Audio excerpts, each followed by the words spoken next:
Había una mujer en San Giovanni Rotondo que viajó más de 300 kilómetros para confesarse con Padre Pío. No era la primera vez. Ya había estado ahí. Conocía el ritual, la fila, la madrugada, el olor a piedra y cera del convento, la ventanilla de madera del confesionario donde el hombre con los estigmas escuchaba las almas, con una claridad que nadie podía fingir ni engañar.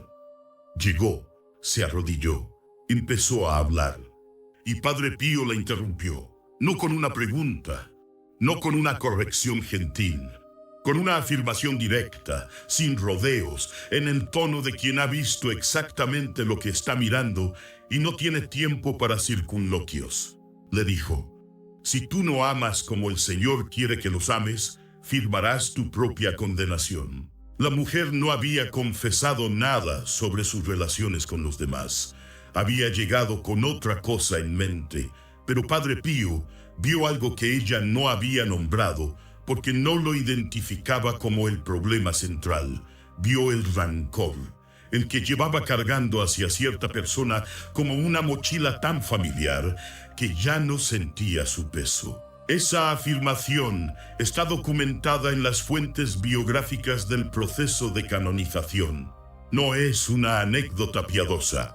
Es el testimonio jurídico de una mujer que salió de ese confesionario con algo que nadie le había dicho en 40 años de vida católica. Y lo que Padre Pío vio en esa mujer es lo mismo que veo en esta conversación. Porque hay personas que llevan meses, quizás años, rezando el rosario cada día con una fidelidad genuina, que no faltan a la misa, que enseñan a sus hijos el Ave María, que son exactamente lo que la parroquia llamaría buenos católicos. Y sin embargo, el rosario no hace lo que debería hacer. Las cosas no cambian. La oración parece rebotar en el techo. Hay una sensación de que algo bloquea, de que hay una puerta que no se abre aunque la llave correcta esté en la mano.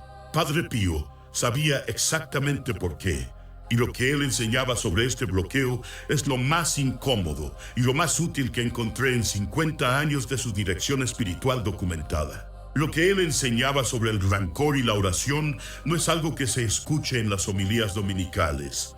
No porque la iglesia lo esconda, todo está en la escritura, todo está en la teología, todo está disponible para quien quiera encontrarlo, sino porque la verdad que Padre Pío ponía sobre la mesa era incómoda de una manera particular, no incómoda para el pecador declarado.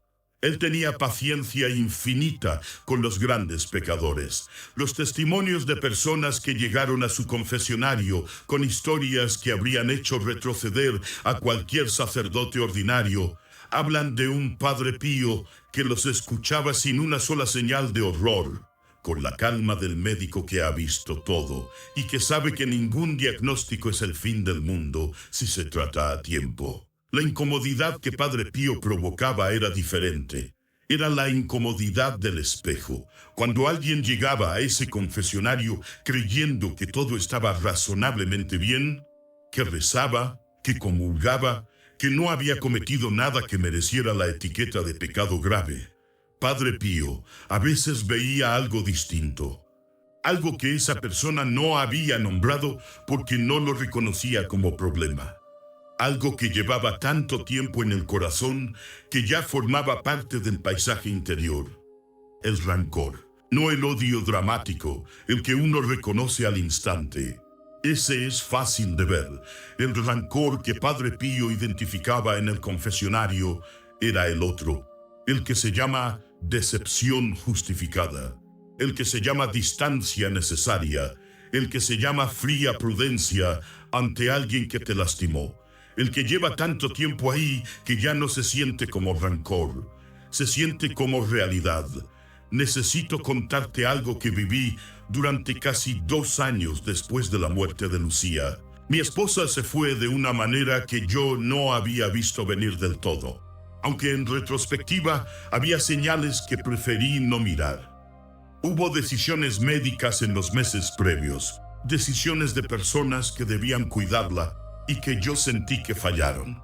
una hermana suya que no estuvo cuando debería haber estado, un médico cuya indiferencia en la última semana todavía me oprime el pecho cuando lo recuerdo. Yo rezaba el rosario todos los días, con el rosario de madera oscura que era de ella, el que tenía en la mesita de noche. Lo rezaba con una regularidad que nadie me enseñó. Simplemente no podía no rezarlo. Era la única cosa que me daba la sensación de seguir en contacto con algo que yo no quería soltar. Y sin embargo, durante meses, nada cambió. La casa seguía siendo la misma oscuridad. La sensación de que algo estaba trabado, de que el rosario llegaba hasta cierto punto y se detenía ahí, como si hubiera una pared invisible que no atravesaba. Era constante. No culpé a la oración, no dudé de la fe.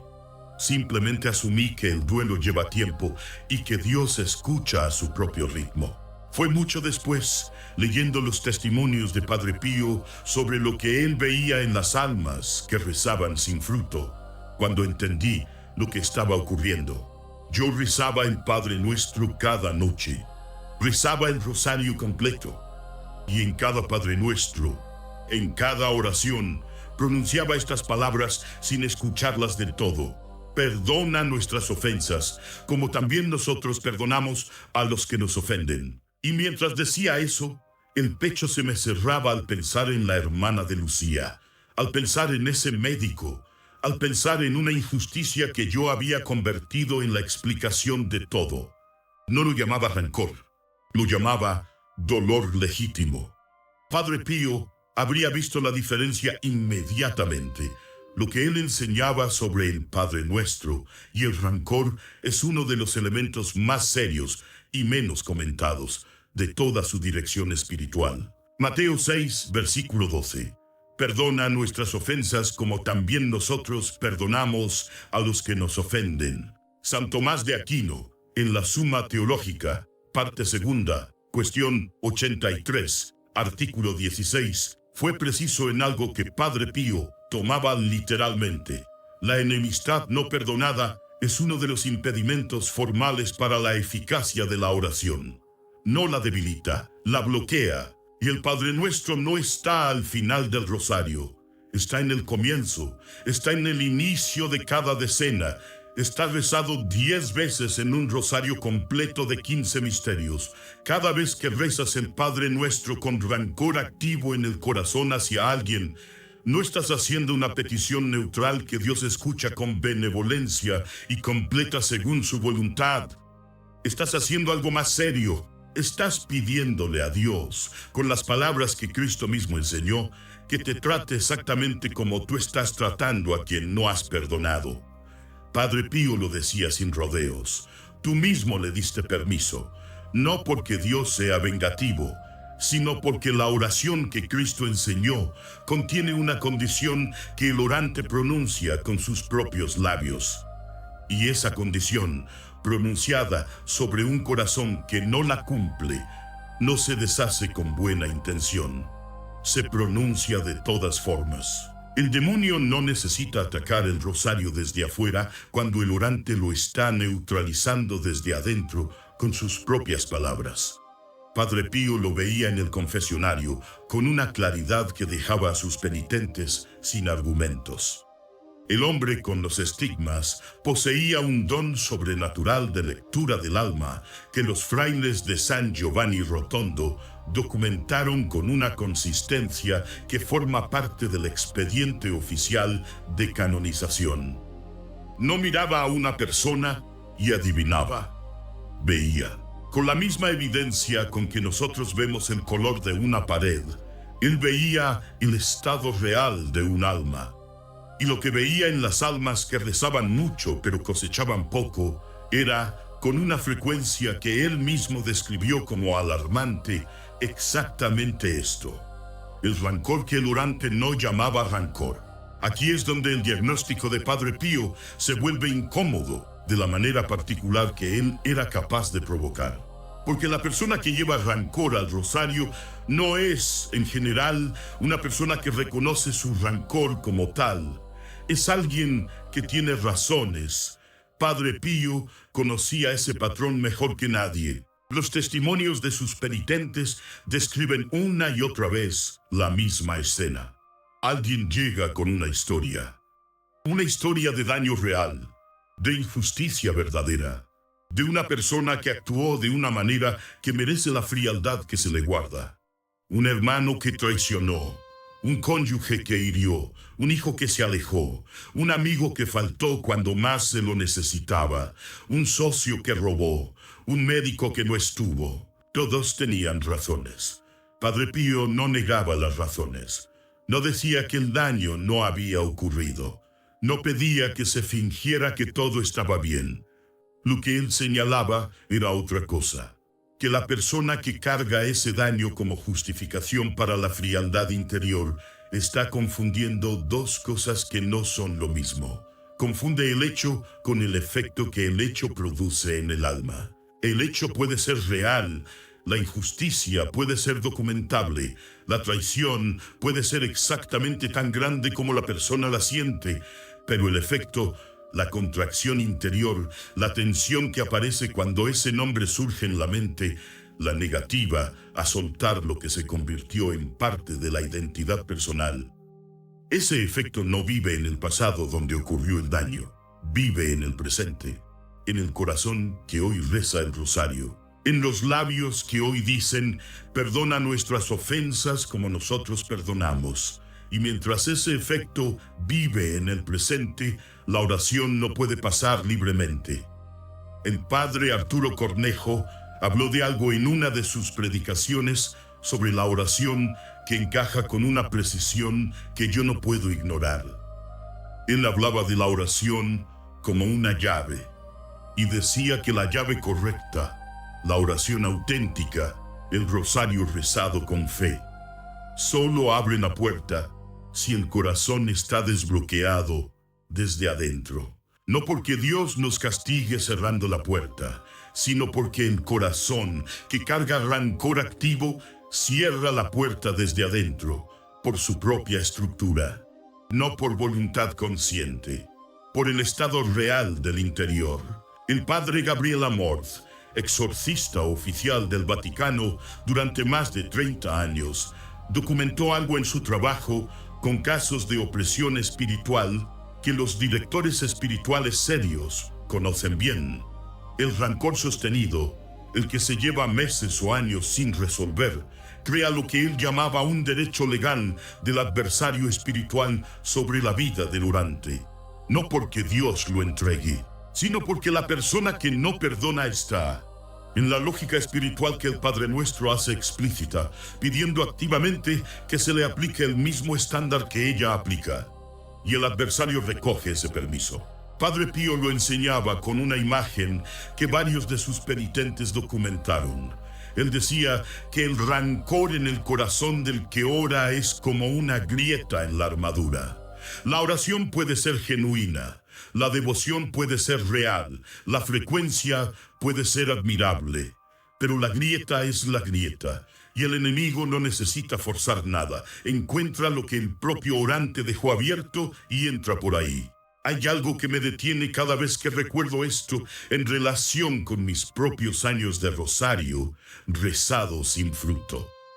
Yo no había abierto esa grieta conscientemente. No había decidido guardar rancor como estrategia. Lo que había ocurrido es algo más silencioso y más común. El dolor de perder a Lucía de la manera en que la perdí había encontrado una dirección, una explicación, un lugar donde depositar la carga de la injusticia. Y esa explicación, ese lugar donde depositaba la carga, era una persona, o dos, o tres. Y cada vez que rezaba el rosario, esa carga seguía ahí, no nombrada, no reconocida como lo que era, pero ahí, firmando, sin que yo lo supiera, exactamente lo que Padre Pío le dijo a aquella mujer en el confesionario. Quiero que te detengas en algo que Padre Pío distinguía con una precisión que me parece una de las enseñanzas más útiles y menos conocidas de su dirección espiritual. Perdonar no es sentir amor. Él lo decía con palabras simples a los penitentes que llegaban con la objeción que todos conocemos. No puedo perdonar porque no siento amor por esa persona. Incluso cuando intento perdonar, el sentimiento no viene.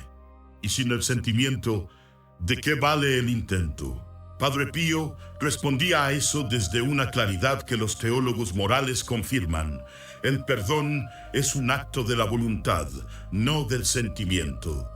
El sentimiento puede seguir después como consecuencia. Puede tardar años. Puede no llegar nunca en su forma completa. Eso no es responsabilidad del que perdona. Es el trabajo del tiempo y de la gracia. Pero el acto, el gesto deliberado de la voluntad que dice, ya no voy a cargar esto, ese está al alcance de cualquier persona ahora mismo. Su frase era directa, entrega a tu enemigo a Dios. Eso es perdonar. No pretender que el daño no ocurrió. No obligarse a sentir afecto por quien causó el daño. No negar la injusticia. Simplemente soltar la carga de ser el administrador de esa justicia. Entregarla. Dios se encarga de lo que yo no puedo resolver, de lo que no me corresponde resolver, de lo que estaba destruyendo mi oración desde adentro sin que yo lo nombrara. Eso es todo, un acto de la voluntad, sin ningún requisito emocional. Y ese acto, ese gesto interior de soltar, libera el rosario de vuelta a su potencia plena. No mañana.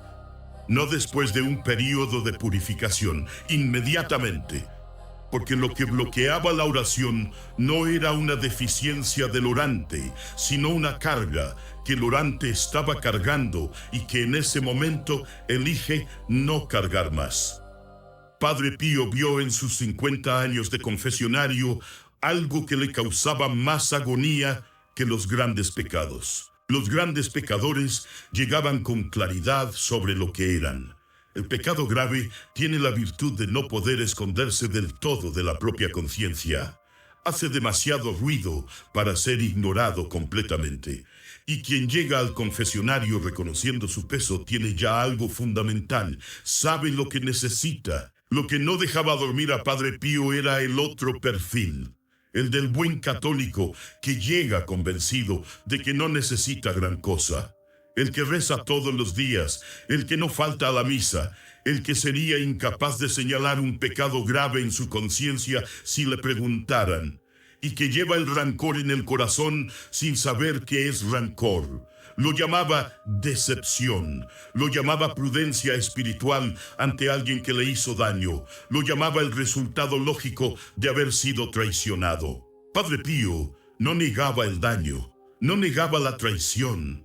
Lo que no podía aceptar es que ese daño, esa traición, viviera en el corazón del orante como una grieta que neutralizaba todo lo que la persona estaba construyendo con su devoción cotidiana. Hubo un caso documentado entre sus penitentes, recogido en las fuentes biográficas de C. Bernard Raffin en Padre Pío.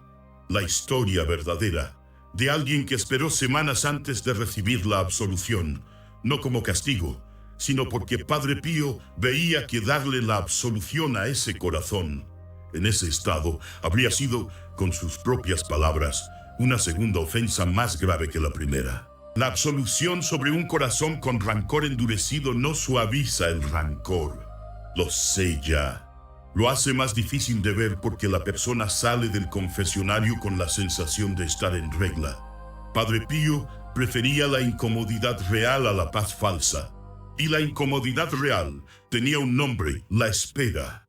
El tiempo en que el penitente tenía que trabajar lo que había llevado al confesionario sin saber que lo llevaba. Los testimonios de quienes regresaron después de esa espera, que habían tenido que sentarse con la incomodidad de la negativa, que habían tenido que preguntarse en el camino de vuelta por qué el hombre que veía las almas les había cerrado la ventanilla, son algunos de los más conmovedores que he leído sobre su ministerio. Habían visto en ese espacio lo que no habían querido ver, y cuando regresaron, encontraron al padre más tierno que habían conocido. Hay un momento en que esto se vuelve completamente personal. Yo me di cuenta de la grieta que llevaba en el corazón de una manera que no fue suave. Fue leyendo a Padre Pío, Muchos meses después de la muerte de Lucía, cuando encontré algo que me detuvo, él hablaba de cómo el rancor puede llegar disfrazado de dolor legítimo, del dolor que viene de una injusticia real, y de cómo eso es precisamente lo que lo hace tan difícil de ver. Porque el dolor legítimo no parece rancor, parece honestidad sobre lo que ocurrió. Yo tenía todo eso en orden, sabía exactamente lo que había ocurrido en los meses previos a la muerte de Lucía, sabía quién había fallado, cuándo y cómo. Tenía el mapa completo de la injusticia, y ese mapa lo llevaba conmigo al rosario cada noche. No dramáticamente, no con ira ardiendo en el pecho. Lo llevaba de la manera más silenciosa posible, como una tensión que aparecía cuando ciertos nombres surgían en la mente, como una contracción interior que yo no había nombrado como tal, porque la había incorporado al paisaje del duelo. Cuando Padre Pío describió ese patrón en las páginas que yo estaba leyendo, cuando puse ese patrón junto con lo que el Padre Nuestro dice sobre perdonar como condición de ser perdonado, algo encajó de una manera que no me dio opciones cómodas. Yo estaba rezando el rosario con esa grieta abierta, meses, y el rosario no estaba fallando. Yo estaba bloqueándolo, no con mala intención, con una carga que no había querido soltar, porque soltarla sentía como traicionar la memoria de Lucía, como si perdonar a quienes fallaron fuera de alguna manera darles razón, absolverlos de algo que merecía ser sostenido. Padre Pío tiene una respuesta para ese argumento también. Entregar a alguien a Dios no es absolverlo, no es negar lo que hizo, no es borrar la injusticia del registro, es soltar la carga de ser yo quien administre esa justicia, dejar que eso sea asunto de Dios, no el mío. Y cuando eso ocurre, cuando la voluntad hace ese gesto, aunque el sentimiento tarde en seguirlo, la oración deja de chocar con la grieta, atraviesa. Lo que Padre Pío dejó documentado como solución práctica para este bloqueo es algo que quiero darte con toda la claridad posible. No es un proceso largo, no requiere retiro espiritual ni preparación especial, requiere honestidad, que es siempre la parte más difícil. Son 3 pasos que él enseñaba para liberar el corazón antes del rosario, para que la oración no empiece con la grieta abierta, sino con la grieta reconocida y entregada. El primero es nombrar. Antes de comenzar el rosario, antes de santiguarse, antes de la primera cuenta, antes del credo, un momento de silencio con los ojos cerrados. Y en ese silencio, una sola pregunta honesta. ¿Hay alguien cuyo nombre me produce una contracción en el pecho? No todo el mundo que me ha hecho daño alguna vez. No una lista abstracta. La persona específica. El nombre concreto. El que en el silencio aparece cuando uno se permite buscarlo. Padre Pío era preciso en esto. El perdón genérico, el que cubre a todos en masa, sin nombres, sin rostros, no cierra la grieta. La cubre, y lo que está cubierto sigue ahí. Lo que cierra la grieta es el nombre. El segundo es entregar. Una frase, dicha en voz baja o en el silencio interior, con intención deliberada. No como sentimiento, como acto de la voluntad. La frase que Padre Pío dejó documentada para este momento. Nombre, te entrego a Dios, me libero de ti, Dios se encargará de ti y de mí. No 3 pasos complicados, una frase, pero una frase que hace algo que el rancor silencioso no puede hacer. Nombra lo que hay, reconoce la carga y la suelta deliberadamente en manos de Dios. El sentimiento puede no cambiar en ese momento. Puede tardar semanas en cambiar. Puede que la contracción en el pecho siga apareciendo el día siguiente cuando ese nombre vuelve a surgir. Eso no invalida el acto. El acto de la voluntad ocurrió. La grieta tiene un primer cierre y el tercero es el rosario como sello. Inmediatamente después de esa entrega, sin espera, sin pausa larga, el primer Padre Nuestro, Pero ahora el Padre Nuestro, dicho con conciencia plena de lo que acaba de ocurrir.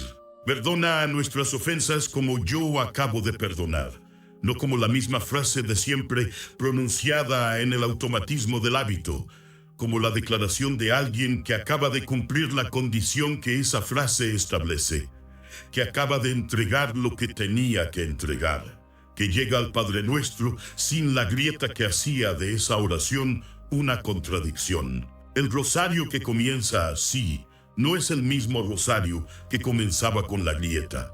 No porque la oración haya cambiado, la oración es la misma desde hace siglos, sino porque el corazón que la pronuncia ha hecho el gesto que permite que atraviese. Padre Pío decía que ese gesto, ese acto deliberado de entrega antes de comenzar, libera el rosario de vuelta a su potencia plena de manera inmediata. No gradual, inmediata. Porque lo que estaba bloqueando la oración no era una deficiencia de la oración. Era una carga que el orante decidió finalmente no cargar más. Quiero ser honesto sobre lo que ocurrió en mí cuando finalmente hice ese gesto. No fue una experiencia dramática, no hubo luz, no hubo calor, no hubo señal visible de que algo había cambiado en el mundo espiritual. Lo que hubo fue una especie de ligereza, como cuando llevas mucho tiempo con un peso en los hombros que ya no sientes porque te has acostumbrado a él y de pronto lo sueltas y en ese momento notas por primera vez que estaba ahí. No porque aparezca algo nuevo, porque desaparece algo viejo. Esa noche el rosario fue diferente, no en el contenido, no en las palabras, en el espacio interior desde el que lo rezaba. Había algo más limpio ahí, algo que el rancor, que yo no había llamado rancor durante meses, había estado ocupando sin pagar alquiler. El nombre que pronuncié en ese silencio previo no dejó de ser un nombre que me causaba dolor cuando surgía. No pedí que eso cambiara, solo pedí poder soltarlo, y el rosario esa noche llegó más lejos. No hasta donde yo quería que llegara, eso también llevó tiempo, pero más lejos de donde había estado llegando. Como si una puerta que estaba casi cerrada hubiera cedido un poco. Padre Pío no prometía que el perdón elimina el dolor, prometía que libera la oración. Esa diferencia importa. Hay algo que Padre Pío dejó documentado sobre los que esperaban semanas o meses en San Giovanni Rotondo para la absolución. Los que vivían esa espera con la pregunta que no había tenido respuesta fácil. En esos meses de espera, él los seguía desde la distancia. Varios testimonios documentan que los penitentes que habían recibido esa negativa sentían a veces su presencia o recibían señales indirectas de que estaba intercediendo por ellos de alguna manera que no podían explicar. Padre Pío nunca abandonaba a sus almas. Lo que las ponía a prueba no era abandono, era amor que se negaba a ser cómodo. Y cuando regresaban, cuando habían hecho el trabajo en el espacio entre las dos visitas, la escena que los testigos describen es consistente.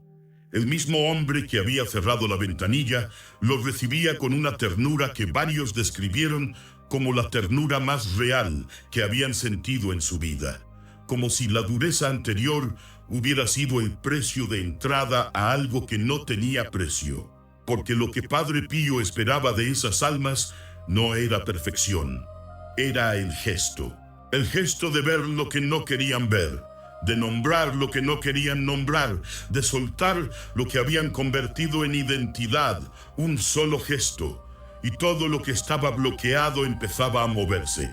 Eso es lo que yo quiero dejarte antes de cerrar. No te pido que sientas amor por quien te lastimó. No te pido que digas que lo que ocurrió no ocurrió. No te pido que construyas una relación con quien te traicionó. Te pido un gesto de la voluntad antes de tu próximo rosario. Cierra los ojos, deja que aparezca el nombre que produce esa contracción en el pecho que llevas tanto tiempo incorporada al paisaje que ya no la sientes, pero que sigue ahí. Dilo en voz baja, solo para ti y para Dios. Y di después, te entrego a Dios. Me libero de ti. Dios se encarga de ti y de mí. No te prometo que el sentimiento cambie esa noche. Te prometo que el acto de la voluntad cuenta, que la grieta tiene un cierre, que el Padre Nuestro que rezas después ya no lleva esa contradicción, y que el rosario que comienza así es un rosario que puede llegar a donde los tuyos han estado intentando llegar sin poder. Padre Pío veía almas llegar al confesionario con años de devoción y años de bloqueo, con el rosario rezado y la puerta cerrada.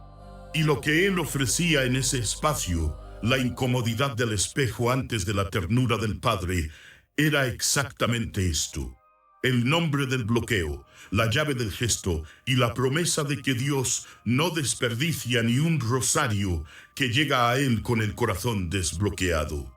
No tienes que esperar a llegar a San Giovanni Rotondo. El gesto está disponible ahora, esta noche, antes de la primera cuenta del rosario. Nombre, entrega, Padre Nuestro como sello, 3 movimientos, un gesto de la voluntad, el bloqueo que llevabas sin saber que lo llevabas, disuelto. Y el rosario que rezas después de ese gesto es el rosario que Padre Pío enseñó que puede rezarse, el que llega. Si algo de lo que escuchaste hoy tocó algo que llevas tiempo sintiendo sin saber nombrarlo, me alegra que hayas llegado hasta aquí. No creo que sea casualidad. Hay personas que rezan todos los días con una fidelidad genuina y que sienten que la oración no atraviesa, que hacen todo bien y algo no se abre, que el rosario es real, la devoción es real, pero hay una pared que no entienden. Padre Pío pasó 50 años nombrando esa pared en el confesionario de San Giovanni Rotondo, y el nombre era casi siempre el mismo, el que tú no llamas rancor.